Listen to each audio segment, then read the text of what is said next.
बेटा, तुमने बहुत दिन लगाए। कहो, तुम्हारे नाना मामू तो राजी हैं? हाँ माताजी, सब तरह कुशल है, मगर मुझको अब तक पिताजी की कोई खबर नहीं।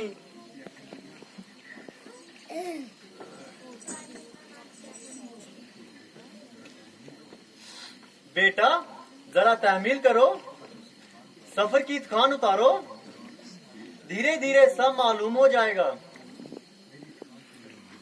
मेरी थकान पिताजी के दर्शन करके ही पूरी होगी।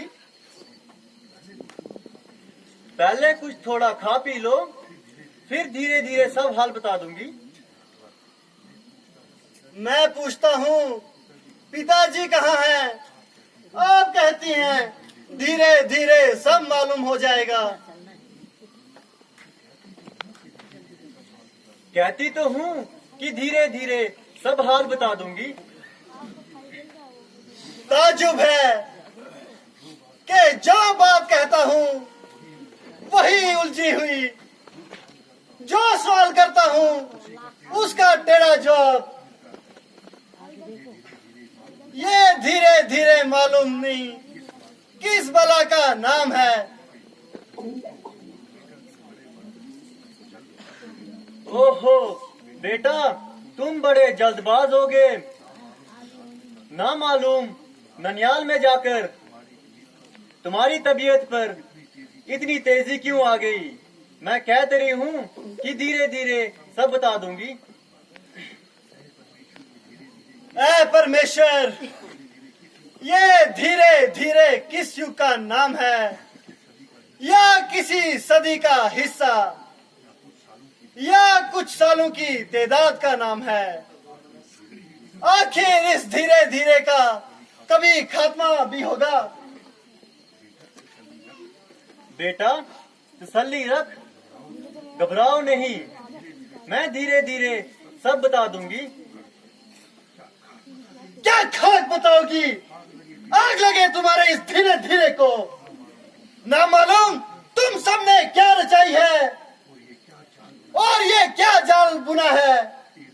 एलची गया तो उसने आपको जल्दी बुलाया है, इसके अलावा दो दूसरा लफ्ज न बोला। आपसे पूछा तो आपने धीरे धीरे की रट लगाई है। बस जल्दी बताओ कि पिताजी कहाँ हैं?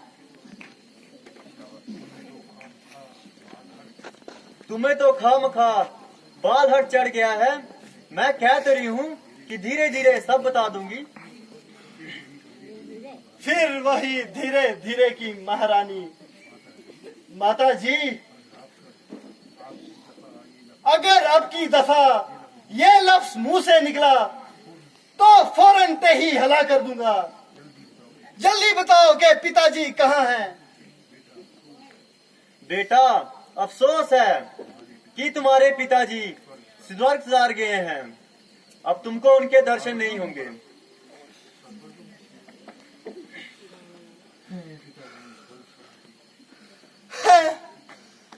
पिताजी स्वर्ग सुधार गए। अफसोस कि मैं आखिरी वक्त उनकी सेवा ना कर सका। भाई रामचंद्र जी और लक्ष्मण जी तो खुशकिस्मत हैं, उनके हाथों पिताजी ने प्राण त्यागे।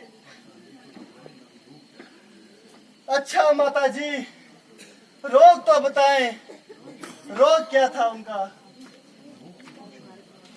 रोग तो कुछ नहीं था, बस हाय राम हाय लक्ष्मण कहते हुए प्राण त्याग दिए। है? क्या कहा? क्या भाई रामचंद्र जी व लक्ष्मण जी यहाँ मौजूद नहीं थे? हाँ बेटा, वो तो पहले ही वन की राह चला गए थे। उन्हीं की जुदाई महाराज ने प्राण त्याग दिए। तुम्हें तो बिल्कुल ही याद तक नहीं किया। हाय हाय, ऐसा गजब के 4 बेटों के होते हुए आखिरी वक्त पे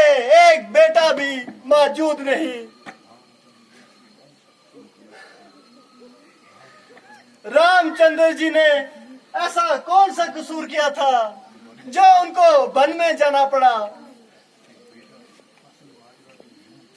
बेटा, असल माजरा तो यूं ही था कि महाराज ने रामचंद्र को राज तिलक देने की तैयारी की थी। भली हो बेचारा मंथरा का, इसने मुझे कुल ताल से आगाही कर दिया। मैंने उसी वक्त महाराजा से 2 वचन पूरे करने का इकरार लिया था। नाचा इस मौके को गिनवे चाकर अपने वो 2 वचन पूरे करने के लिए महाराज को मजबूर किया। यदि रामचंद्र को 14 साल का वनवास और तुम्हारे लिए राज तिलक, अगरचे उन्होंने मुझको टालने के लिए बहुत हाथ पांव मारे, मगर मैं बस उतर अपनी जिद पर अड़ी रही। आखिर मजबूर होकर उन्हें रामचंद्र को वनवास भेजना पड़ा। लक्ष्मण और सीता भी साथ चला गए। भला बेटा, तू खुद ही ख्याल कर कि मैं किस तरह यहाँ गवारा करती हूँ कि रामचंद्र राज करे और मेरा बेटा मारा मारा फिरे। सो बेटा, मैंने अपना फर्ज पूरा किया, अब तुम जानो और तुम्हारा काम।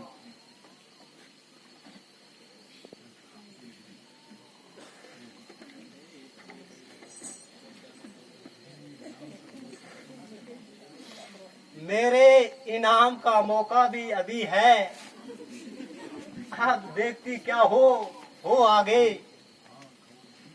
हाँ हाँ कंवर जी, रानी जी सच कहती है। आप खुशी से राज संभालो और अपने दिल के अरमान निकालो। ओ नमक राम बरसात, ये सब तेरी ही आग लगाई हुई है। मैं तेरी खबर लेता हूँ और तुझे इस खैर खुआई का इनाम देता हूँ।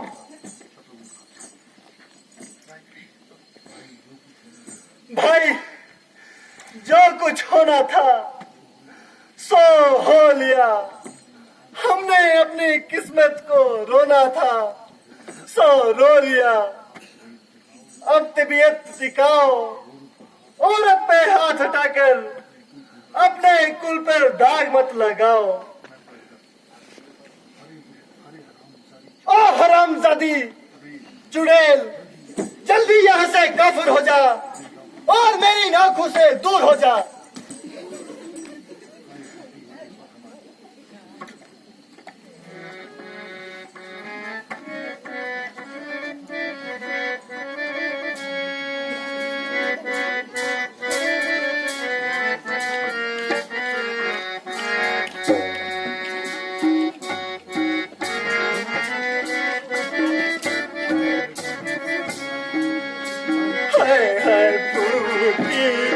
किस्मत हमारी है फूटी, किस्मत हमारी है फूटी, किस्मत हमारी।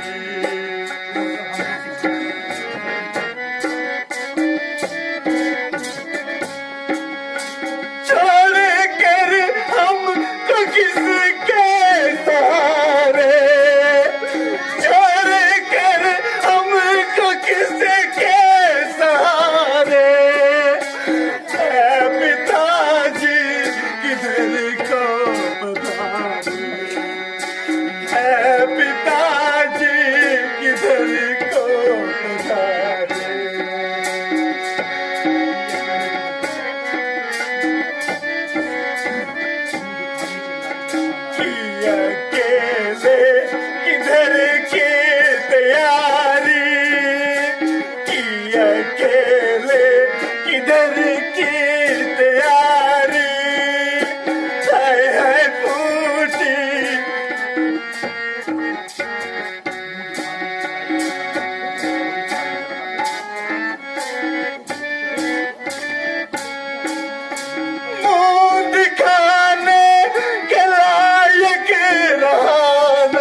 कैसी बिगाड़ी, हाय हाय टूटी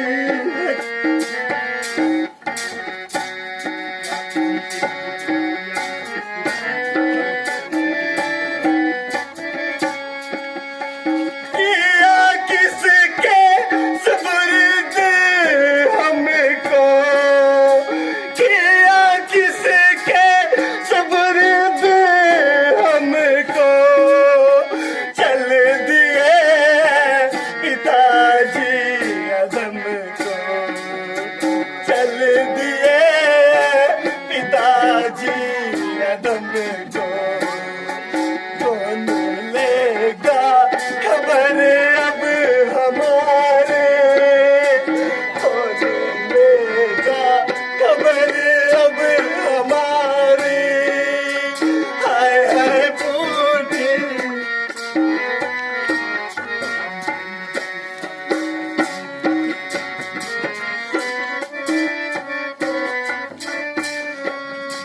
राम मेरी न बिल्कुल सलाली, राम मेरी न बिल्कुल सलाली, हाय तूने भी बन की लाली, हाय तूने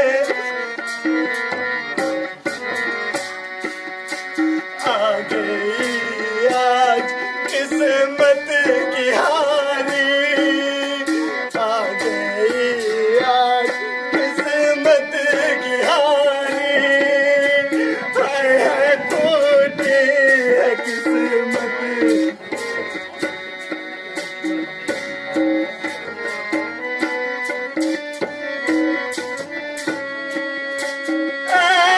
ईश्वर हमें भी उठा ले,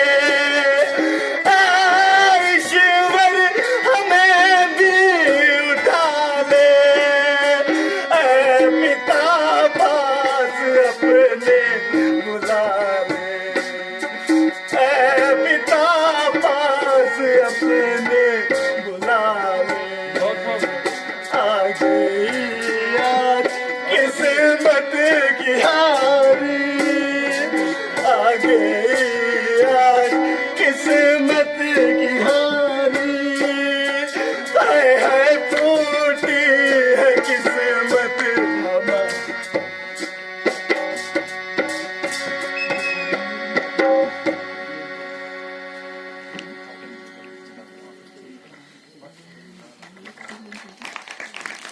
बस मेरे लाल, अब ज्यादा ना रो। मेरे सामने से दूर हो जा। क्या तुझे मेरे से भी मोह नहीं रहा? खबरदार जो मुझे बेटा कहा, क्या अब मेरा बेटा बनने से भी इनकार है? मुझे तेरा बेटा कहलाने से सख्त दुश्वार है। मेरी नेकी का बदला देने का वक्त आया, अब यूं भाग गया।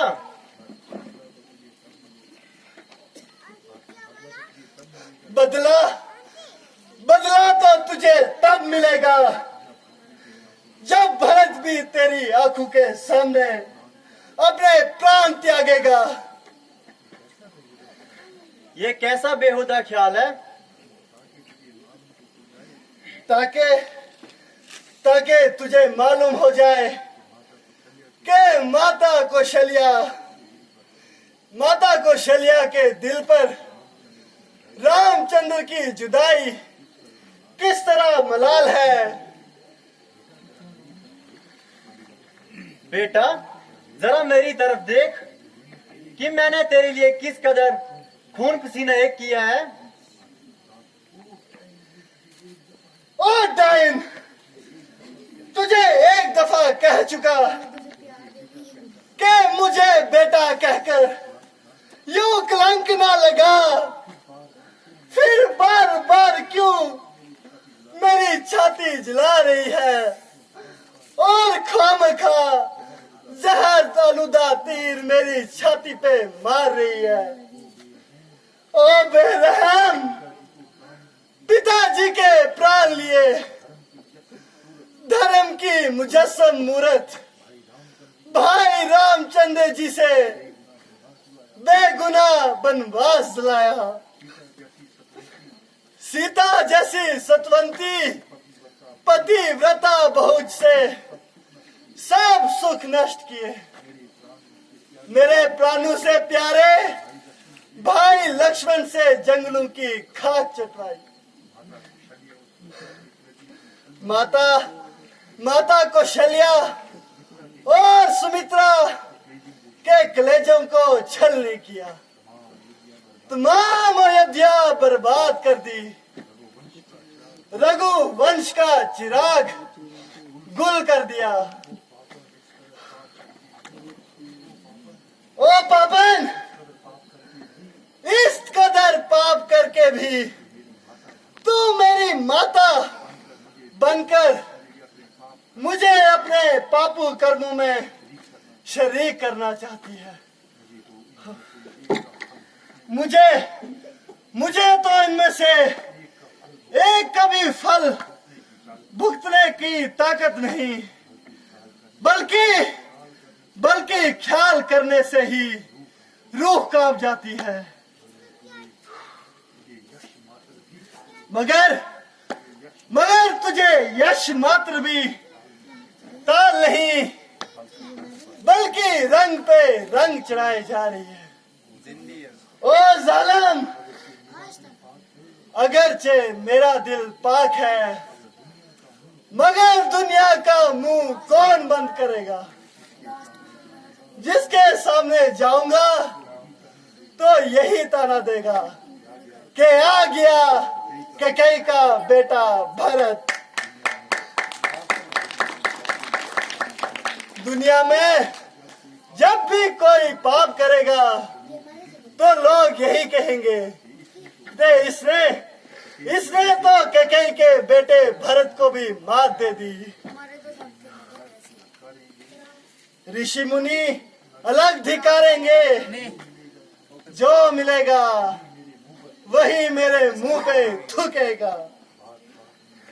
बात बात पे लोग यही कहेंगे कि आखिर तू कैकेयी का बेटा भरत है। हाय माता कौशल्या को भी ये निश्चय हो गया होगा कि सब कुछ भरत की शरारत है। हाय ओ हथियारी, इससे तो बेहतर था कि पैदा होते ही मेरा गला दबा के मुझे मार डालती, ताकि आज का दिन देखना ना पड़ता। हाय क्या करूं। मुझको तो रामचंद्र जी की नाराजगी का सबब है, वरना तेरे जैसी माता के सामने जो कुछ हो गुजरती तो थोड़ा था। हाय पिताजी, आप हमें छोड़िए।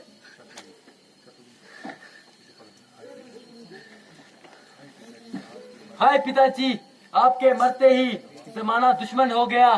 भाई रामचंद्र मौजूद नहीं, अब कौन हमारी धीर बढ़ाए। भाई